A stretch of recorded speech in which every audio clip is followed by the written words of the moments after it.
गवैये बाबुल दी सो जी नहीं लगदा बाबुल दी सो जी नहीं लगदा साड़े मैनू सेक ही जरदा साड़े मैनू सेक ही जरदा ते अज मेरा जी करदा घर छड़ के मलंग बन जावा देखण नू चुप चरखा गली दे विच डावा वे लोकां पाने सुध कटदी। इसको भी आगे लाएं। तेरिया यादां दे विच बहुत अच्छा, बहुत अच्छा। या तेरे देखण नू ਤਾਂ ਚਰਖੇ ਦੀ ਇੱਕ ਆਵਾਜ਼ ਹੁੰਦੀ ਇਨਵਿਜ਼ੀਬਲ ਜੀ। ਥੈਂਕ ਯੂ, ਤੁਸੀਂ ਐਪਰੀਸ਼ੀਏਟ ਤੇ ਸਪੋਰਟ ਕਰਦੇ ਹੋ ਫਨਕਾਰ ਨੂੰ।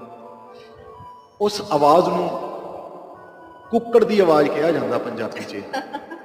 ਤਾਂ ਉਸ ਕੁੱਕੜ ਦੀ ਆਵਾਜ਼ ਦੇ ਓਲੇ ਹੋ ਕੇ ਤਾਂ ਆਪਣੇ ਇਸ਼ਕ ਨੂੰ ਯਾਦ ਕਰਦੀ ਆਪਣੇ ਸੱਜਣ ਪੀਰ ਨੂੰ ਮੁਰਸ਼ਦ ਨੂੰ। ਤਾਂ ਸਰਕਾਰ ਨੇ ਕੀ ਫਰਮਾਇਆ, ਚਰਖੇ ਦੀ ਕੁੱਕੜ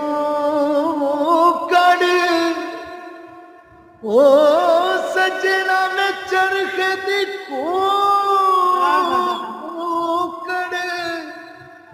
चरखे दी कूकड़ कूकड़ ओले याद तेरी दा तुम्बा बोले याद तेरी दा तुम्बा बोले वे निम्मा निम्मा गीत छेड़ के हाय वे सजना वे निम्मा निम्मा गीत छेड़ के तंद खिचदी हुला रे मैं खावा वे मैया तेरे देखने।